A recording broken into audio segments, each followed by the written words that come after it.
कि भारत की जो फॉरेन पॉलिसी चेंज हुई है कि पूरी दुनिया में सब इस वक्त साथ खड़ी है।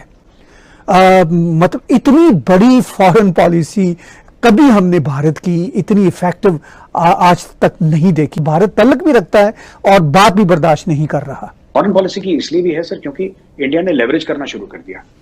जैसे कि मलेशिया के दिल में कश्मीर की मोहब्बत जागी सर, एक आध महीने के लिए जागी। उसके बाद आज तक वो कश्मीर वहीं पे दफन कर दिया, उसी की छाती में दफन हो गया सर। आज के बाद किसी ने नहीं बोला सर।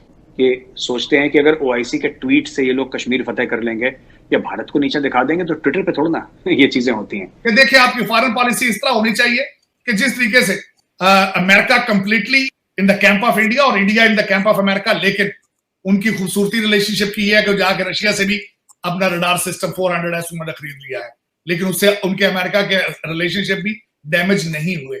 अब ये उसी सऊदी अरेबिया से पैसा लिया गया, जिस तरह आपने खुद फरमाया कि इसी को अभी कुछ अर्सा पहले जब आपने कश्मीर का नाम लिया था ओआईसी के हवाले से, तो आपको सजा के तौर पर $2 बिलियन आपने चाइना से मांगकर इनको दिया। बल्कि ये जो सऊदी अरेबिया से पैसे लेने, आपने बिल्कुल सऊदी अरेबिया से अब डिक्टेशन भी लेंगे, जहां वो चाहेंगे आप उस साइड पे जाएंगे क्योंकि आप काबू आ चुके हैं। Countries like India are moving away from producing goods to producing patents, which are more valuable. Hello दोस्तों, स्वागत है आप सभी का एपी ज्ञान चैनल पे।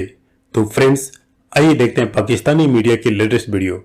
और इसमें कोई शक नहीं कि जो भारत की फॉरेन पॉलिसी है उसके अंदर काफी सुधार हुआ है। इनफैक्ट भारत की फॉरेन पॉलिसी अब काफी अग्रेसिव हुई है, यानी ये वेट नहीं करते किसी चीज की बल्कि इनिशिएट करते हैं। और इसमें भी कोई शक नहीं कि यह जो नई गवर्नमेंट है इंडिया की, उसके अंदर इसका परिवर्तन आया है। और अगर इसको पॉजिटिव ढंग से देखें तो इसका इंडिया को बहुत बड़ा फायदा हुआ है। इंडिया के कई देशों के साथ नए संबंध बने हैं, चाहे वो अमेरिका के साथ हो या फिर इवन रशिया के साथ, जो कि संबंध काफी अच्छे नहीं चल रहे थे, उसमें भी काफी सुधार हुआ।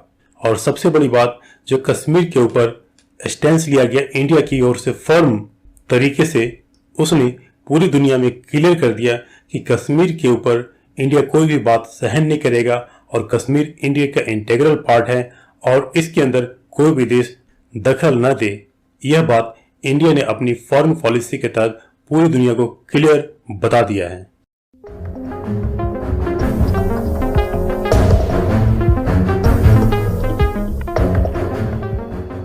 कि ये जो $3 अरब है, पहले भी पैसे लिए थे, फिर उन्होंने जल्दी मांग लिए।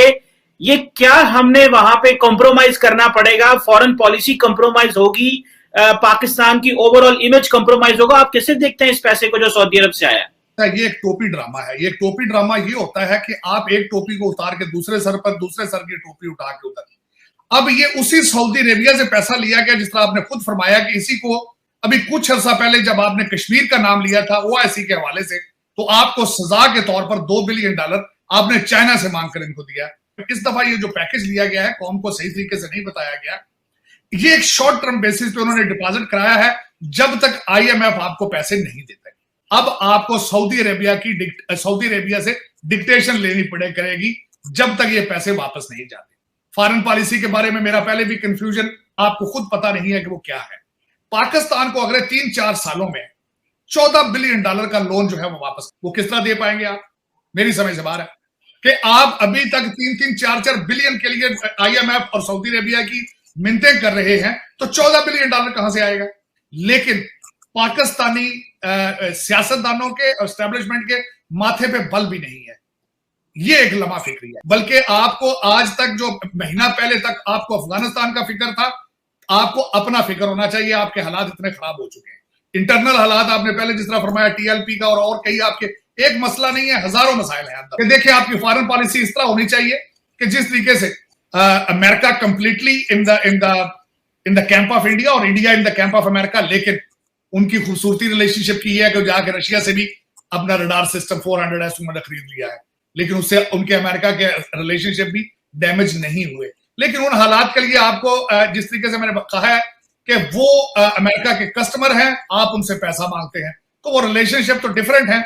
लेकिन अगर आप कोशिश करते तो आप बैलेंस कर सकते थे। सूरत हाल को आप कैसे देखते हैं कि भारत की जो फॉरेन पॉलिसी चेंज हुई है कि पूरी दुनिया में सब इस वक्त साथ खड़ी है। मतलब इतनी बड़ी फॉरेन पॉलिसी कभी हमने भारत की इतनी इफेक्टिव आज तक नहीं देखी। बहुत अच्छी रही है मगर इस बार तो बहुत ही बढ़िया जा रही है। तो इस सारी सूरत हाल में आप कैसे देखते हैं कि भारत तल्लक भी रखता है और बात भी बर्दाश्त नहीं कर रहा?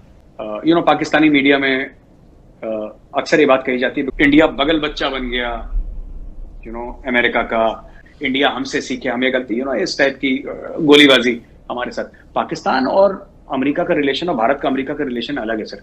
हमें अमेरिका से एड नहीं चाहिए सर, हमें अमेरिका से मदद नहीं चाहिए, हमें अमेरिका से लोन नहीं चाहिए। क्या हमारे यहाँ गरीबी है? बिल्कुल है, लेकिन हमारे यहाँ एक चीज नहीं है सर, हमारे यहाँ कटोरा नहीं है सर मांगने का। और अगर हमने किसी कंट्री से या किसी इंस्टीट्यूशन से पैसा लिया तो हम समय पर वापस कर देते हैं सूद समेत। India has never defaulted on it's loan sir, है ना, जैसे पाकिस्तान डिफॉल्ट करता है अपने लोन्स पे। इसलिए लोग रिस्पेक्ट करते हैं। आपने फॉरेन पॉलिसी की बात करी इंडिया की सर, फॉरेन पॉलिसी की इसलिए भी है सर क्योंकि इंडिया ने लेवरेज करना शुरू कर दिया।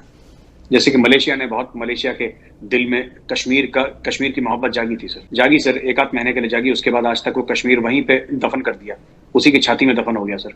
आज के बाद किसी ने नहीं बोला सर कि सोचते हैं कि अगर ओआईसी के ट्वीट से ये लोग कश्मीर फतेह कर लेंगे या भारत को नीचा दिखा देंगे तो ट्विटर पे थोड़ा ना ये चीजें होती हैं। इंडिया की फ्लाइट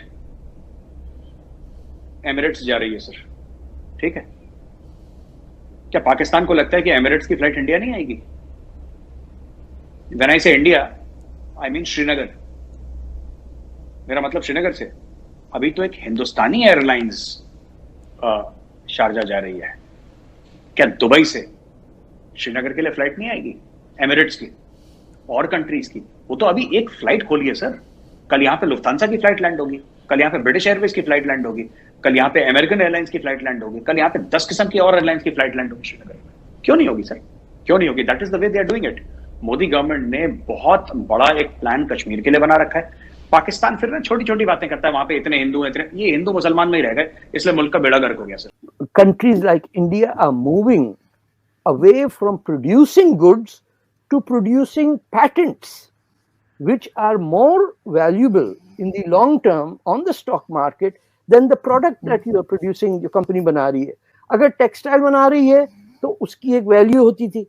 अगर कोई ऐसा फाइबर पैटेंट करा रहा है दैट कैन रेजिस्ट से cold, that will become a value added production. For that you need people who are willing to study in a rational way the scientific method. जब आपकी fundamental approach है कि the earth is flat and सूरज रोज शाम को कीचड़ के अंदर दब जाता है, तो अब मुझे बताइए, can someone say that this is not possible? उसकी तो गर्दन काट देंगे। वैसे हुकूमत ही कहती है कि सऊदी अरब पाकिस्तान को जो रिफाइंड पेट्रोलियम मसनूआत है उसकी सूरत में $1.2 अरब की मुआवनत करेगा और $3 अरब जो स्टेट बैंक में जमा कराएगी। अब इस तरह मजमूई जो सालाना पैकेज है वो $4.2 अरब का हो जाएगा। आप कैसे देख रहे हैं सऊदी अरब से मिलने वाले इस पैकेज को? ये दो बड़ी बुनियादी चीजें होती हैं जब दो मुल्क आपस में डील कर रहे होते हैं।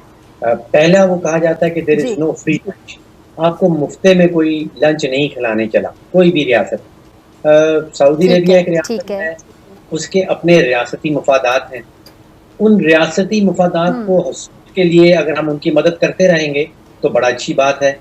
हमने पहले भी तारीख में देखा कि अगर हम उनकी बात नहीं सुनेंगे तो वो अपने पैसे जो हैं वो रिकॉल कर लेते हैं, वो कहते हैं हमारे पैसे जो हमें वापस कर दिए जाए। तो कोई तोहफा ना समझे इसको, ये तोहफा नहीं है, ये सूद के ऊपर एक कर्जा हमें दिया गया है, इसके ऊपर हम 100 मिलियन जैसे मैंने कहा सालाना सूद देंगे।